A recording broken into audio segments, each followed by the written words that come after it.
Hi everyone, I'm Elspeth from Ragged Life. I'm also the author of Rag Rug Techniques for Beginners. And in this video, I'm going to show you 3 easy ways to join fabric strips together to be able to do various rag rug techniques. I've got a couple of examples in front of me of rag rug techniques where it's quite beneficial to be able to join strips together as you go.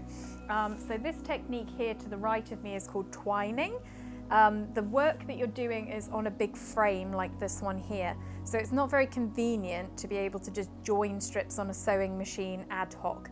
So with this particular technique, I use a no-sew join called a buttonhole join, and I join strips as I go along. You also may be interested in peg loom weaving, another form of rag rug making, which once again you can join strips either all beforehand into one long continuous strip, and then almost peg loom weave with this kind of off-cut ball, and things just pattern how they will. We call this a hit and miss rug, in which case the join I like to do for this technique is on a sewing machine. It's a bias join.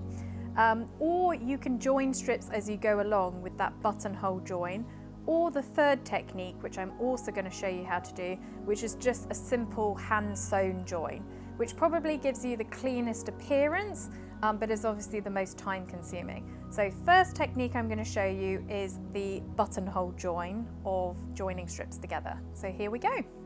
Right, so here we have 2 different types of fabric that we want to join together, and I've cut them into strips, but they could be any length.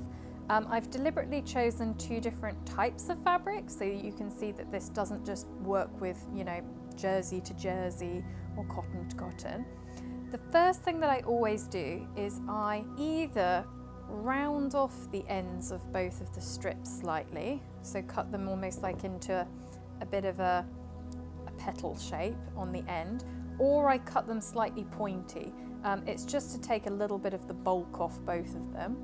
Then I place one strip on top of the other and I fold it over about probably 1.5 centimeters to 2 centimeters over, and then you make a very small cut through both of the strips. This is the reason why this joining method is called a buttonhole join, because can you see you've got a very small hole in it here and a small hole here. I'll often cut that at a slight angle because it will stop the fabric strips from kind of tearing through. Then to join the 2 strips together, I call this snake's kissing. You take the 2 ends of the strips together and you place one of them on top of the other. And there's 2 different ways you can do this. You can either take the strip that's on top and bring it through both holes from the underside, or you can take the strip that's on the bottom, this yellow one, and bring it through both holes from the top. I'm going to do that particular method. So I'm taking the end of the yellow strip and I first of all push it through the blue hole, and I do this sometimes one strip at a time. Then you need to pull it through the hole that's at the top of the yellow strip, like this. And then you give it a little pull. So you're pulling all of the bagginess through. And you keep pulling, and keep pulling. And what happens is you end up with the tail of the blue strip smooths over the top of the yellow fabric. Can you see here? And then the tail of the yellow strip smooths over the top of the blue fabric strip.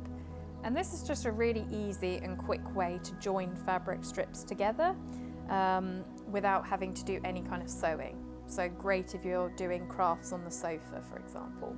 The second form of joining strips together is called a bias join, and it's done on a sewing machine. It's probably the quickest and easiest way to join strips if you've got a sewing machine. And it's probably the cleanest way as well. It's particularly good if you're doing a hit and miss rug where you don't really mind how things pattern, because you can join together all different strips together before you even get going with your project. So the first thing that you always do is you create this right angle between your fabric strips. So I've got this one going horizontally, this one going vertically. Then you're going to be sewing diagonally from the top left of the yellow strip where it meets the blue to the bottom right here where it meets the blue, across there. And you always start off with a bit of a reverse stitch in the top left and a bit of a reverse stitch at the bottom just to anchor it in position. But I'm just going to put my foot on my sewing machine there. Then you are sewing, bit of a reverse stitch, sewing, bit of a reverse stitch, and you just keep going. So you can see here that I've sewn, not very neatly, but diagonally across here. Then the next step of the process is taking away some of this bulk. So probably like 3 mil away from the stitching, you just cut that corner off and cut any of these kind of loose threads off. And what you end up with is this, where basically one strip leads into the next strip.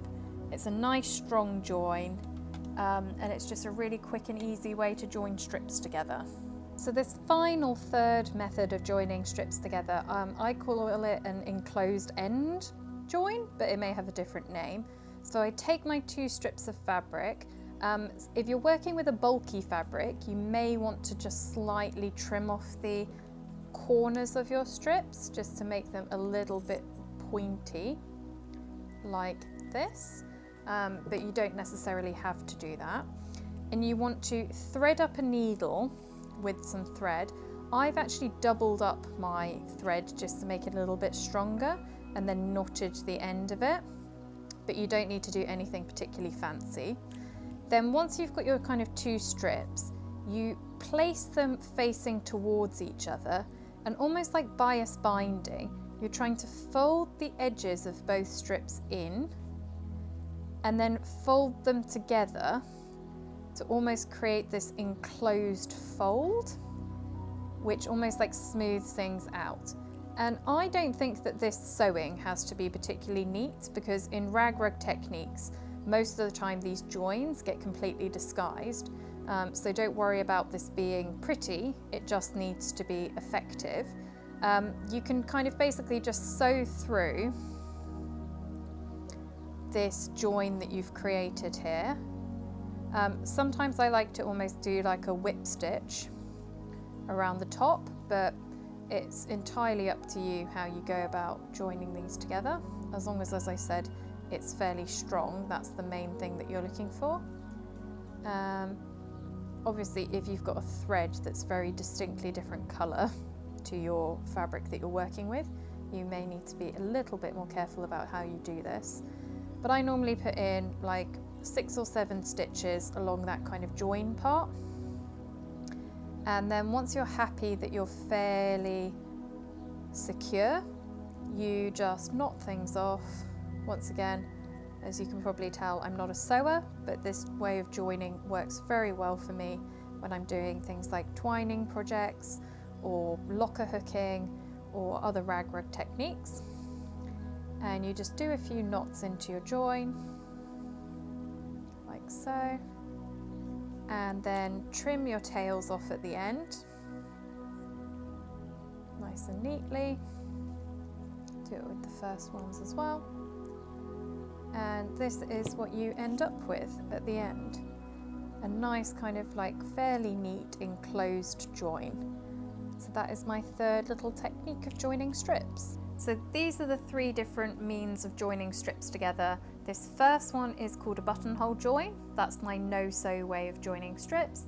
This second one here is called a bias join. That one's done on the sewing machine. It's probably the quickest and easiest way to do it. And then the third way is very, very clean. This one's, I call it an enclosed join, but this one is hand sewn using a needle and thread. So that was 3 different means of joining fabric strips together. I hope you found that really useful and that you'll be making use of it in your next rag rug project. If you'd like to see more instructional videos, then definitely follow along with Ragged Life. And thank you so much for watching, and do comment below if you found the video useful. I've been Elspeth, and thank you.